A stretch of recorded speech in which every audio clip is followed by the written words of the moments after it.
لیکن یہ کہ اس وقت جو عالم عرب پر صورتحال پیدا ہو گئی اس میں ہمیں کیا کرنا چاہیے، پاکستان کے جو حالات ہیں ان میں کیا مشورے ہیں، اب میں ان چیزوں کے بارے میں آپ سے چند باتیں عرض کروں گا۔ پہلی بات تو یہ ہے کہ مشرق وسطیٰ کے مسئلے میں اس کے پس منظر کو سمجھ لینا چاہیے۔ ہمارے بہت سے احباب جو ہے وہ فوری طور پر وقتی صورتوں کو جیسے کہ حالات و واقعات ہوتے ہیں صرف انہی کے اعتبار سے رائے قائم کرتے ہیں، چیزوں کا پس منظر جو ہے نگاہوں کے سامنے رہنا چاہیے۔ اس صدی کا ایک مختصر سا نقشہ ذہن میں رکھیے، یہ 20ویں صدی کے آغاز کے وقت جسے ہم پورا کہتے ہیں مڈل ایسٹ، بلکہ صرف مڈل ایسٹ نہیں، پورا شمالی افریقہ سلطنت عثمانیہ کا حصہ تھا، خلافت عثمانیہ، لیبیا، الجزائر، مصر، پورا حجاز، یمن، پورا عراق، شام، اور یہ شام ہی کے حصے ہیں در حقیقت اردن اور لبنان، یہ سب یہ شام عرب، عراق عرب، یہ پورا علاقہ خلافت عثمانیہ یہ اس کا حصہ تھا۔ پہلی جنگ عظیم میں انگریزوں نے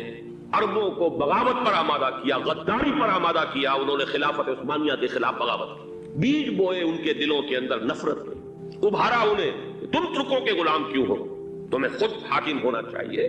تم کھڑے ہو جاؤ، ہم مدد کریں گے، تم بغاوت کرو، تم ان ترکوں کے خلاف ہماری مدد کرو، ہم تمہیں آزاد کر دیں گے، تم اپنے پاؤں پر خود کھڑے ہو جانا۔ یہ بہت ہی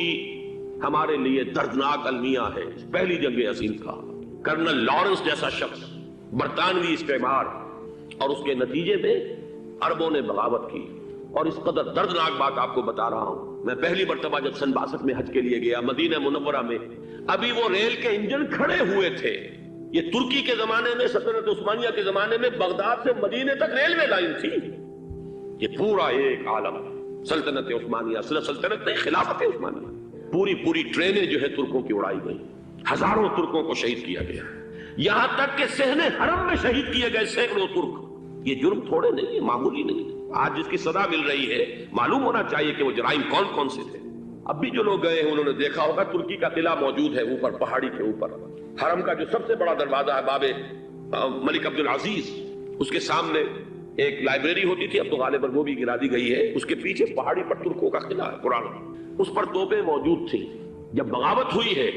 جو حرم میں آئے ہوئے تھے ترک فوجی، ظاہر بات ہے نہتے، وہ تو نماز پڑھنے آئے ہوئے تھے، ان کو وہاں ذبح کیا گیا ہے، اور ترکوں نے اپنی توپیں استعمال نہیں کی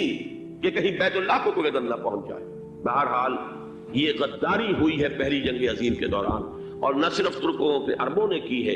جیسا کہ میں نے کہا تھا دو ہیں سب سے بڑے مجرم روئے ارضی کے اوپر امت مسلمہ کے طبقات۔ ہمارا پنجابی سپاہی بھی جا کر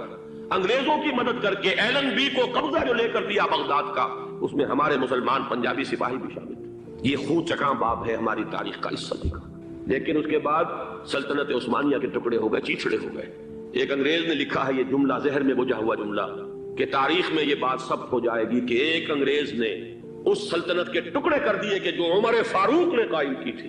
رضی اللہ تعالیٰ عنہ۔ یہ پورا عالم، یہ تمام علاقہ کس نے فتح کیا؟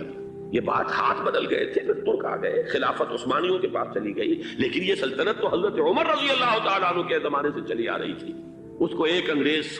کرنل نے، اور اس نے بغاوت میں آمادہ کر کے عربوں کو اور ترکوں کے پیٹھ میں چھرا ڈھپوا کر ان کے ذریعے سے اور ٹکڑے کر دیے۔ لیکن جب جنگ ختم ہوئی، اب انہوں نے کہا کہ اب ہمیں آزادی دیجیے، تو اب انہیں معلوم ہوا کہ غداروں کو دنیا میں کیا ملتا ہے، ٹکڑے کر دیے گئے۔ یہ حصہ عراق یہ انگریز کے پاس رہے گا، شام کا یہ علاقہ یہ فرانسیسیوں کے پاس رہے گا، مصر پر انگریزوں کا تسلط رہے گا، لیبیا اطالویوں کے پاس رہے گا، لے دے کر یہ جو علاقہ تھا حجاز، کیونکہ وہاں کچھ تھا ہی نہیں، بوادٍ غیر ذی زرع، یہ عربوں کے پاس چھوڑ دیا گیا۔ اس وقت جو بادشاہ ہیں شاہ حسین اردن کے، ان کے دادا سب سے بڑے غدار وہی تھے، لہذا ان کو اس علاقے کی بادشاہت دے دی گئی۔ اس کے بعد نجد سے ایک تحریک اٹھی ہے، وہ سعودی جو خاندان ہے وہ نجد سے اٹھا۔ نجد میں اس وقت کچھ بھی نہیں تھا، وہ تو صرف ریت کے تودے تھے اور کچھ بھی نہیں، لہذا ادھر کسی استعماری قوت کو دیکھنے کی ضرورت ہی نہیں تھی۔ وہ تو بعد میں تیل برآمد ہوا اور اس کی حیثیت ہو گئی، اور یہ امارات کا علاقہ جو ہے اس کی دنیا میں اب گویا کہ یوں سمجھیے کہ جو سب سے زیادہ اہم علاقے ہو سکتے ہیں روئے ارضی کے نقشے پر، ان میں سے ایک وہ ہو گیا۔ لیکن یہ اس وقت کی بات میں کر رہا ہوں، کوئی حیثیت نہیں تھی، لہذا اس کو چھوڑ دیا گیا۔ یہ ہے تاریخی پس منظر، یہ لکیریں جو کھینچی گئی ہیں یہ ایک ملت اسلامیہ کو جو قومیتوں میں تقسیم کیا گیا، پھر نعرے لگوائے گئے المصر للمصریین الشام للشامیین، اب شامی ایک علیحدہ قوم ہو چکے ہیں، مصری ایک علیحدہ قوم ہو چکے ہیں، عراقی ایک علیحدہ قوم ہو چکے ہیں۔ یہ ساری تقسیمیں استعمار کی پیدا کرنا ہے، اس کا کوئی تعلق اسلام کے ساتھ نہیں۔ اب ضرورت تو اس بات کی تھی کہ استعمار کے پنجے جب یہاں سے کچھ ہٹے، دوسری جنگ عظیم کے بعد ایک دور آیا، امریکہ ابھرا ہے دنیا کی عالمی سطح پر سیاست میں، اس کے ہاں کچھ آزادی کے تصورات تھے، اس نے بھی سپورٹ کیا۔ برطانیہ کمزور ہو چکا تھا، وہ اتنے بڑے علاقے کو ہولڈ نہیں کر سکتا تھا، ہندوستان بھی آزاد ہوا، پھر یہ کہ اور دوسرے علاقوں سے بھی اس کو پسپائی اختیار کرنی پڑی۔ استعمار کے پنجے جس طرح بھی ہوئے، ان کے سینوں سے، عربوں کے سینوں سے جو ہے گویا کہ وہ ہٹے، لیکن امریکہ نے ایک اپنی بہت بڑی حکمت عملی جو اختیار کی، عالم عرب کے سینے میں اسرائیل کا خنجر پیوست کر دیا تاکہ یہ کبھی آزاد نہ ہو جائیں، ہمارے انگوٹھے تلے رہے، ہماری پالیسی گواہی کرے۔ یہ استعمار کا دوسری جنگ عظیم کے بعد جہاں برطانوی استعمار، فرانسیسی استعمار رفتہ رفتہ یہ ہٹنے شروع ہوئے، صدر ناصر نے انگریزوں کو اٹھا کر پھینکا میڈیٹرینین میں اور دوسرے جگہوں سے، الجزائر نے آزادی حاصل کی فرانس سے، اطالویوں سے جو ہے لیبیا والوں نے آزادی حاصل کی، یہ ہو گیا، لیکن ایک خنجر پیوست کر دیا گیا اسرائیل کا سینہ عرب۔ اس صورتحال میں ظاہر بات ہے کہ ایک تو بڑی آئیڈیل پوزیشن تھی کہ پورا عالم اسلام متحد ہو، لیکن وہ تو بہت دور کا خواب معلوم ہوتا ہے۔ علامہ اقبال سے بڑا کوئی نقیب نہیں ہے ملت اسلامی کی وحدت کا۔ ایک ہو مسلم حرم کی پاسبانی کے لیے نیل کے ساحل سے لے کر تا خاک کاشغر، لیکن انہیں بھی اپنے لیکچرز میں کہنا پڑا کہ اس وقت جو صورتحال ہے پورے عالم اسلام کی ایک وحدت بن جانا تو تقریباً ناممکن نظر آ رہا ہے۔ اگر کسی طرح ایک common wealth of Muslim nations وجود میں آ جائے تو بھی بڑی کامیابی ہوگی، لیکن اس سے بھی پہلے یہ تو زیادہ آسان تھا کہ عالم عرب ایک وحدت کی شکل اختیار کر لے۔ یہ تو ایک قوم ہے، اکثر و بیشتر ایک نسل یا زیادہ دو نسلیں کہتی ہیں، شمالی افریقہ میں بربر نسل بھی ہے، باقی تو سب عرب ہے۔ یہ پورا عالم ایک نسل، ایک زبان، پورے اتنے رقبے کے اوپر بولے جانے والی ایک زبان، یہ تو ایک ہو جائے۔ افسوس یہ ہے کہ اس کا ایک ہو جانا، ایک شخصیت ابھری تھی جو مذہبی مزاج کی شخصیت تھی، جو دینی مزاج کی حامل شخصیت تھی، اگر اس کی قیادت میں عالم عرب متحد ہو جاتا تو واقعتاً ایک بہت بڑا جو ہے مرحلہ وہ طے ہو جاتا پوری عالمی ملت اسلامیہ کی ایک وحدت اختیار کرنے کا۔ وہ شخصیت تھی شاہ فیصل شہید کی، اور اس لفظ کے ساتھ ہی آپ کے ذہن میں آ گیا ہوگا کیوں انہیں شہید کر دیا گیا، کس نے کیا کرایا، کہاں سے تعلیم حاصل کر کے آیا تھا وہ جس نے شہید کیا شاہ فیصل شہید کو، اس کی گردن پر کون سوار تھی، وہ یہودی لڑکی کے جس کے فوٹو بھی شائع ہوئے، ایک گردن پر اٹھائے کھڑا ہوا شہزادہ اپنی ایک یہودی دوست کو، لڑکی کو، اور وہی ہے کہ جس نے جا کر پستول سے شہید کیا ہے۔ جان اچھی طرح جان لیجئے، جیسے بارہا میں نے عرض کیا ہے کہ حضرت عمر کو شہید کرنے والا کہنے کو ابو لولو فیروز تھا، لیکن اس کے پیچھے پورا ایرانی نسل پرستی کا جو پورا پس منظر ہے، اسے تو ہر شخص جس کی ذرا بھی نگاہ جو ہے جو صرف منظر کو نہ دیکھ رہی ہو، پس منظر کو بھی دیکھنے والی ہو، وہ تو جان دے گی کہ ابو لولو فیروز ایک فرد کا نام نہیں تھا، وہ ایران کا انتقام تھا عالم عرب سے۔ بالکل اسی طریقے سے یہ امریکی استعمار کا ہتھ کنڈا تھا، اسے محسوس ہوا۔ شاہ فیصل مذہبی مزاج کا شخص، یہ ابھر رہا ہے،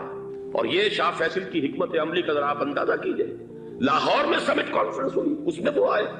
سب سے ٹاورنگ پرسنالٹی پورے اس وقت عالم اسلام کے اندر شاہ فیصل کی تھی، اور وہ گویا کہ ایک بہت ہی جس کو کہا جائے کہ ایک بہت ایلڈرلی، ایک بزرگانہ ایک شخصیت جو ہے، اور انہوں نے اپنے دولت کے دروازے، عرب میں وہ مشہور تھے کہ نہایت خسیس اور بخیل انسان ہے، اس لیے کہ وہاں وہ خرچ کرتے تھے حساب کتاب کے ساتھ، لیکن ان کے خزانے کھلے ہوئے تھے عالم اسلام کے لیے، ادھر بھی مدد ہے، ادھر بھی مدد ہے، ادھر بھی کام ہو رہا ہے، ادھر بھی کام ہو رہا ہے۔ پھر انہوں نے تیل کا ہتھیار استعمال کر کے ایک دفعہ امریکہ کو دن میں تارے دکھا دیے تھے، لہذا ان کا ہٹایا جانا سین سے یہ امریکی استعمار کے لیے لازم تھا۔ اب لے دے کر رہ گئے کون؟ سیکولر مزاج کے لوگ۔ پہلی اٹیمپٹ جمال عبد الناصر نے کی، ناکام ہو گیا۔ قذافی صاحب نے کوشش کی کہ وہ ان کی جانشینی حاصل کر لے، ناکام ہو گیا۔ اب ایک تیسری شخصیت صدام حسین کی، ملحد ہے، اسلام سے کوئی سروکار نہیں، باس کا فلسفہ سیکولرزم پلس عرب نیشنلزم، یہ اصول ہے، لیکن یہ ہے کہ یہ شخصیت ابو بکر ایسی آئی ہے کہ اس سے اس وقت یہ جان لیجئے، میں امریکہ میں بھی عربوں سے مل کر آیا ہوں، سعودی عرب میں بھی اب میں وہ دیکھ آیا ہوں، نوجوان نسل جو ہے عربوں کی،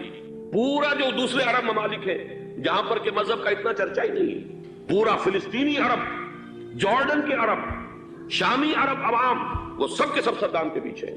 اس لیے کہ انہیں نظر آ رہا ہے کہ ایک شخص پھر ایسا پیدا ہو کر سامنے آ گیا ہے جو شاید عالم عرب کو پھر یونائٹ کر دے، اور یہ ہے اصل وہ شے کہ جو امریکہ کے لیے کسی صورت میں قابل قبول نہیں۔ دولت کے یہ ذخائر، خلیج کی یہ دولت، سیال سونا اور اس کے ذخیرے، اور یہ کسی طریقے سے یہ امریکہ کے زیر اثر نہ رہے، یہ ہے وہ شے جو اسے برداشت نہیں ہے۔ وہ کوئی اربوں کی محبت میں نہیں آیا 2.5 لاکھ فوج لے کر، وہ کوئی شاہی عرب جو